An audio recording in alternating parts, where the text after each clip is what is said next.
Bulan Ramadan telah tiba. Ramadan adalah momentum istimewa yang setiap tahunnya selalu dinantikan umat Islam di dunia, termasuk di Indonesia. Masyarakat Indonesia menyambutnya dengan rasa syukur dan kegembiraan karena kembali diberikan kesempatan oleh Allah Subhanahu wa Ta'ala untuk bertemu dengan bulan yang syarat dengan ampunan dan rahmat. Di tengah heterogennya masyarakat Indonesia, perbedaan yang ada menjadi kekuatan bangsa ini. Saling menghargai dan saling menghormati sudah menjadi kewajiban dan budaya bangsa Indonesia. Kekusukan dan kualitas ibadah selama bulan Ramadan menjadi hal yang sangat penting. Oleh sebab itu, peran aktif masyarakat dan aparat terkait dalam menjaga ketertiban selama Ramadan menjadi prioritas. Ramadan adalah bulan suci. Sudah sepatutnya kita jaga bersama suasana yang kondusif, aman, dan religius. Bersama-sama, mari kita jaga kondusivitas selama Ramadan 1447 Hijriah. Oke, Assalamualaikum warahmatullahi wabarakatuh. Shalom, Om Swastiastu, Namo Buddhaya, salam kebajikan. Kembali lagi bersama kami di sini di Pancasila TV, sebuah channel YouTube yang membahas tentang isu-isu keberagaman dan dalam rangka mempererat persatuan dan kesatuan bangsa. Baik, seperti biasa, hari ini kita sudah kedatangan salah satu narasumber kita yang cukup keren. Beliau adalah Direktur Eksekutif dari Lembaga Jakatarub, Jaringan Kerja Antar Umat Beragama. Kita sapa dulu, dari di sini sudah ada Kang Wawan Gunawan. Kang Wawan, apa bisa dengar suara saya? Ya, dengar. Kang Dodi dengar. Suaranya Baik, jelas Kang sekali. Wawan. Siap. Kang Wawan, hari ini kita akan dialog singkat, bincang-bincang singkat lah. Ini kan udah mau Ramadan ya, jadi mungkin umat Ya, Islam persiapan, umat yang lain juga mempersiapkan diri juga kan. Nah, bagaimana pandangan Kang Wawan nih tentang toleransi beragama di Indonesia saat ini? ya, tentu ada sisi baik, sisi buruknya ya, Kang Dodi ya. Kita melihat ada banyak peristiwa tentang intoleransi di beberapa tempat seperti penutupan rumah ibadah, pelarangan acara Natal. Kita tidak boleh menutup mata. Itu terjadi di Indonesia ini. Tetapi juga ada banyak praktek baik yang ada di Indonesia, seperti saya banyak menyaksikan di mana ada masjid dan gereja satu tembok, mereka bekerja sama membersihkan halaman, atau dalam konteks bulan puasa ya, di desa-desa itu ada praktek bersih-bersih desa, di mana yang terlibat dalam bersih-bersih desa itu semua agama terlibat, karena concernnya adalah desa kami harus bersih gitu. Kemudian nanti Lebaran juga Idul Fitri, ada mudik. Itu mudik ternyata sekarang ini tidak hanya milik orang Islam saja yang berpuasa, tetapi agama apa saja Iya. dalam konteks liburan Lebaran, Idul Fitri juga sama-sama ikut mudik. Nah, itu praktek baik yang ada di Indonesia menurut saya ya. Jadi toleransi itu hidup di Indonesia. Ya tadi ada gangguan-gangguan, sehingga bisa saya katakan bagaimana situasi toleransi di Indonesia. Ada orang yang mempertahankan untuk tetap damai, tapi ada juga orang-orang yang tetap berbuat kisruh gitu. Nah, harapannya kita tentu mau yang damai-damai dong gitu ya. Iya, Kang. Jadi memang kalau lebih dibilang hari-hari besar umat beragama di Indonesia sebenarnya kita sudah saling membaur sebenarnya ya. Idul Fitri Mm-mm. ada momen mudik, bukan cuma orang Muslim aja yang mudik, yang non Muslim juga Ya. mudik. Begitu juga mungkin dengan liburan Nataru, semua ikut merayakan Mm. dengan aman dan damai. Cuman memang ada riak-riak ya, Kang, masih suka ada riak-riak. Nah, menurut Ya. Kang Wawan nih, apa yang perlu diwaspadai bangsa ini agar tidak mudah terprovokasi mungkin dengan isu sara, jadi nggak gampang diprovokasi dengan kelompok-kelompok yang tadi Kang Wawan bilang. Kembali kepada nilai-nilai budaya kita tentang harmoni, Kang. Bahwa pada dasarnya orang Indonesia itu mencintai harmoni gitu. Jadi apa? Kan perbedaan di Indonesia itu bukan bukan barang baru ya, sesuatu yang sudah lama ada. Nah, hanya mungkin karena orang-orang itu lupa ya dengan keindonesiaan kita gitu, sehingga keguyubannya berkurang. Salah satunya gini Kang, di zaman orang tua kita dulu, orang tua kita dulu itu kan bersahabat dengan tetangga, main di rumah gitu ya, Hmm. main kelereng. Di generasi kita juga mungkin masih mengalami itu. Kita main bola bersama tetangga, anak-anak kampung yang mungkin agama dan keyakinannya beda. Tapi sekarang kita memasuki zaman orang-orang, anak-anak kita nggak bergaul karena bergaulnya dengan gadget Kang gitu. Terus sekolahnya jauh di luar. Nah, sehingga waktu untuk interaksi antar sesama tetangganya itu hilang gitu. Nah, jadi menurut saya yang harus kita lakukan kembali kepada memori kearifan lokal kita bahwa kita itu bangsa yang guyup gitu. Nah, Ramadan ini, bulan puasa ini mudah-mudahan menjadikan masyarakat kembali guyup kan. Karena nanti ada taraweh bersama, ada ngabuburit bersama, ada saling mengunjungi. Jadi eh, bulan puasa ini menjadi momentum keagamaan bagi Muslim, tapi juga menjadi momentum kultural bagi semua penduduk Indonesia gitu. Jadi milik semua orang secara kultural, walaupun keagamaan milik kaum Muslimin. Kayak gini lah, Natal itu milik orang Kristen secara Hmm. keagamaan, tapi diskonnya kan milik kita juga kan. Ya, Apapun agamanya iya menikmati iya diskon betul Natal, betul betul. Sama juga menikmati dengan film-film diskon Idul favorit Fitri juga. gitu kan. Iya, Nikmati setiap liburannya Natal juga, betul betul. betul, betul. Menurut saya begitu, Kang.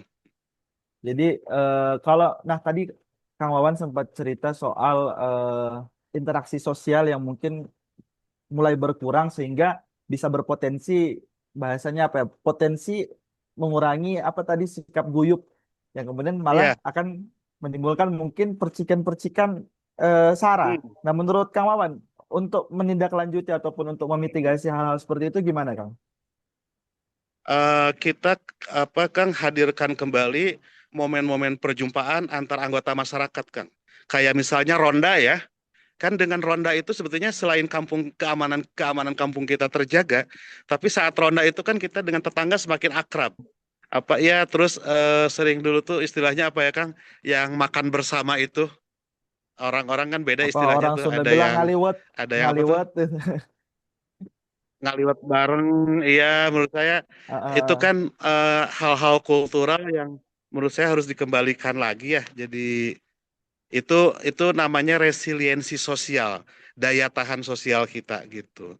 Jadi walaupun anak kita sekolahnya udah jauh di kota gitu ya, sekarang ada gadget, tapi menurut saya momen-momen seperti itu harus dihadirkan kembali. Seperti kemarin dalam perayaan 17 Agustus itu bagus, itu ruang-ruang jumpa antar anggota masyarakat. Karena konflik itu juga kadang terjadi karena ada provokasi orang luar, Kang. Nah, kalau daya Tuh. tahan masyarakat kitanya kuat, kita tidak mudah terprovokasi gitu. Baik, jadi memang ruang jumpa ini, ruang pertemuan ini sangat penting ya, Kang. Jadi mungkin ada dari sebelah provokasi si ini, begini, begitu. Tapi setelah ketemu ternyata aman-aman aja.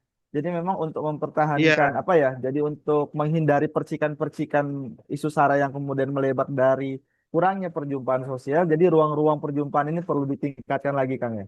Baik.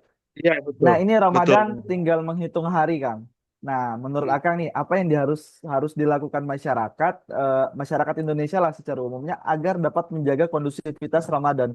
Karena kan kadang memang Ramadan bagi sekelompok orang yang quote unquote yang kita yang lurus-lurus saja nih ditunggu-tunggu, tapi ada juga kelompok yang lain memang dijadikan bahasanya jadikan momen yang lain nih, momen untuk berbuat yang Hmm. tidak baik, momen malah untuk memprovokasi orang, momen untuk apalah bahasanya untuk mempersekusi orang yang punya usaha misalnya kan ada tuh yang kayak kayak gitu dia kan Ada punya kan. rumah makan mentang-mentang Ramadan dipersekusi ya menurut Akang gimana hal-hal Ya. yang seperti ini bisa biar kita bisa menjaga kondusivitas lah selama Ramadan ini. Ya, pertama menurut saya teman-teman yang akan berpuasa harus kembali kepada makna hakiki puasa itu kan menahan diri dari amarah gitu ya. Menahan diri dari nafsu dan menahan diri dari berbuat kesewenang-wenangan. Menurut saya begitu. Jadi makna puasa yang paling hakiki itu ya kita bertambah sabar, Kak. Kita bertambah sabar, kita bertambah halus jiwanya gitu. Jadi kalau ada sesuatu yang tidak disukai, tidak langsung menghakimi masyarakat gitu. tidak langsung atas nama agama boleh melakukan persekusi, misalnya terhadap warung-warung yang buka di siang hari. Seharusnya kan kalau kita belajari secara fikih ya, aturan keagamaan, kan ada juga orang yang boleh tidak berpuasa, seperti perempuan yang menstruasi, perempuan yang hamil, atau baik laki-laki maupun perempuan yang sedang dalam perjalanan. Nah, kalau mereka membutuhkan warung gimana? Atau orang tua yang uzur itu kan membutuhkan juga gitu. Nah, jadi jangan disamaratakan gitu. Kadang-kadang atas nama puasa kita berbuat kesewenang-wenangan.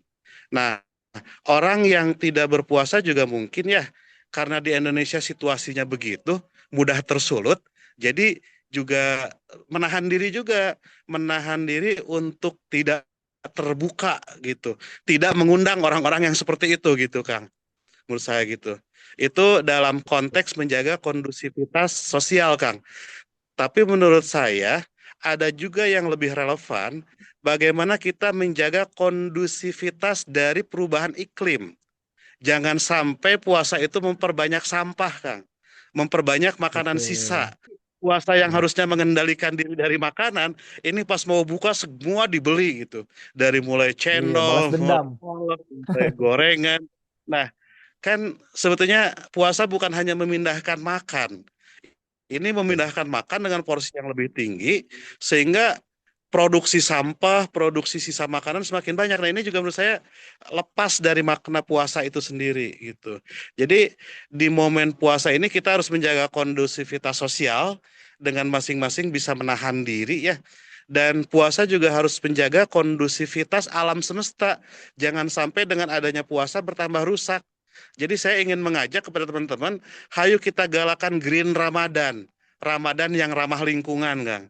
Kalau belanja untuk buka seperlunya gitu ya, untuk sahur seperlunya, jangan sampai menumpuk karena itu membayangkan lapar gitu ya, gitu, gitu Kang. Kalap jadinya orang. Baik, ya Hmm. memang Hmm. kadang menurut Akang nih tadi kan dibilang memang harus saling tahan ya. Karena kadang orang karena lapar mungkin jadi galak. Padahal kan esensi Ramadan Betul. kalau yang Akang bilang tadi kan saling menahan diri ya. Dia menahan lapar, menahan amarah, menahan semua dorongan-dorongan manusiawi yang biasanya kita Mhm. lakukan di bulan-bulan biasa. Baik, Kang. Ya, Nah, eh, harapan Kang Wawan terhadap Ramadan dikaitkan dengan toleransi di Indonesia ini, Kang. ya. Indonesia ini juga menurut saya produk puasa, Kang. Produk Ramadan. Kalau tidak salah, eh, apa 17 Agustus 1945 itu di bulan puasa ya, gitu.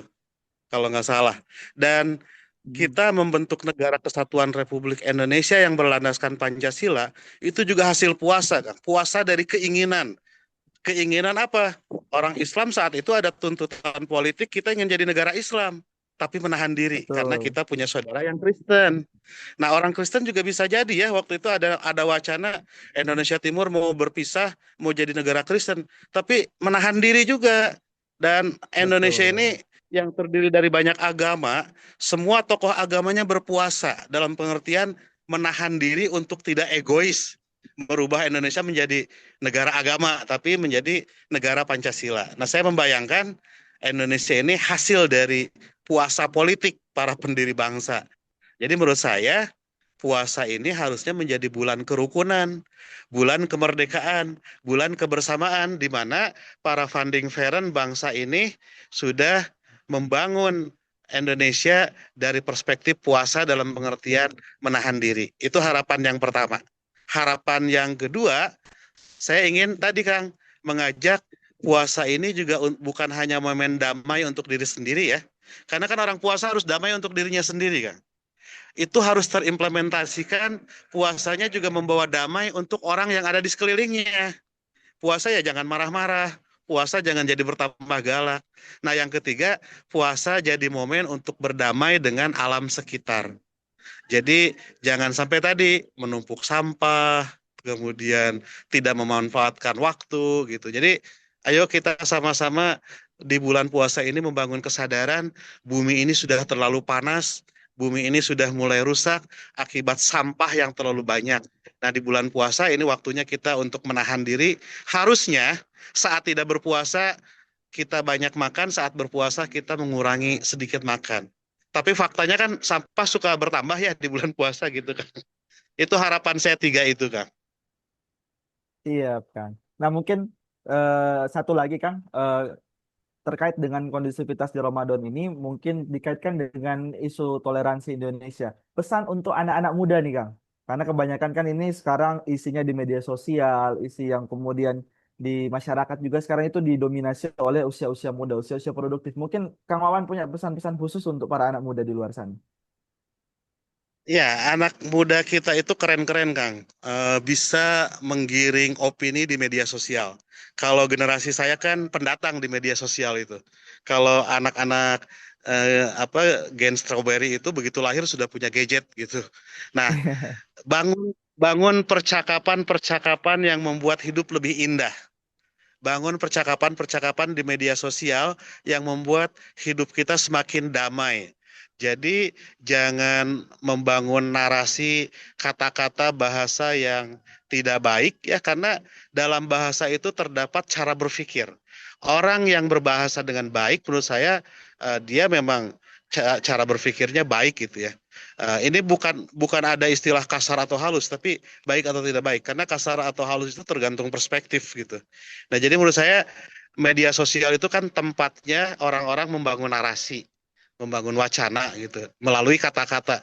Nah, saya percaya Gen Z kita akan memposting narasi-narasi perdamaian, akan memposting spiritualitas agama yang lebih jernih, akan memposting cara berpikir yang semakin logis. Nah, mudah-mudahan begitu, Kang. Harapan saya ke generasi muda. Baik, Kang. Terakhir dari seluruh diskusi singkat kita pada hari ini, mungkin Kang Wawan bisa memberikan closing statement-nya, Kang. Mangga. Iya, Ramadan, bulan puasa untuk umat Islam, ini harus menjadi berkah, harus menjadi kebaikan, tidak hanya untuk orang Islam saja, tetapi untuk orang-orang yang ada di sekeliling kita, kan. Karena Nabi Muhammad pernah ditanya oleh sahabatnya, apa itu pengertian Islam? Nabi Muhammad menjawab, Islam adalah jika orang yang ada di sekitarmu selamat dari kejahatan lidah dan tanganmu. Itu artinya kita tidak boleh menyakiti orang-orang yang ada di sekitar kita dengan tangan atau perbuatan dan lidah atau kata-kata kita. Jadi Islam sejatinya membuat orang-orang yang berada di sekitar kita merasa damai gitu ya. Nah, gimana kalau ada orang-orang yang kita tidak setuju terhadapnya? Orang-orang yang kita udah nggak sanggup lah toleran terhadap orang itu, tetap tidak boleh main hakim sendiri, tidak boleh melakukan kekerasan, tidak boleh diskriminatif. Selesaikan secara musyawarah melalui orang tua kita, melalui pemerintah, melalui tokoh-tokoh agama kita. Jadi puasa harapan saya membawa damai kepada diri kita sendiri yang melakukannya, membawa damai kepada orang-orang di sekitar kita, dan membawa damai terhadap alam yang ada di sekitar kita gitu. Membuat situasi Indonesia semakin sejuk lah, baik secara cuaca maupun secara tensi sosial gitu. Baik, jadi kalau secara garis besar yang saya tangkap, Kang Wawan berpesan, mari sama-sama menjaga Indonesia, baik secara tensi sosial, juga secara cuaca, biar bumi kita ini juga selamat. Baik, terima kasih Kang Wawan atas waktunya dan juga sharing-sharingnya pada hari ini. Eh, Teman-teman yang bagi teman-teman tetap ikuti terus channel kami agar bisa mendapatkan wawasan-wawasan dari diskusi-diskusi kebangsaan seperti ini. Baik, terima kasih Kang Wawan waktunya. Saya Dodi Abdallah selaku host undur diri. Wassalamualaikum warahmatullahi wabarakatuh. Shalom, Om Swastiastu, Namo Buddhaya, salam kebajikan. Waalaikumsalam warahmatullahi wabarakatuh.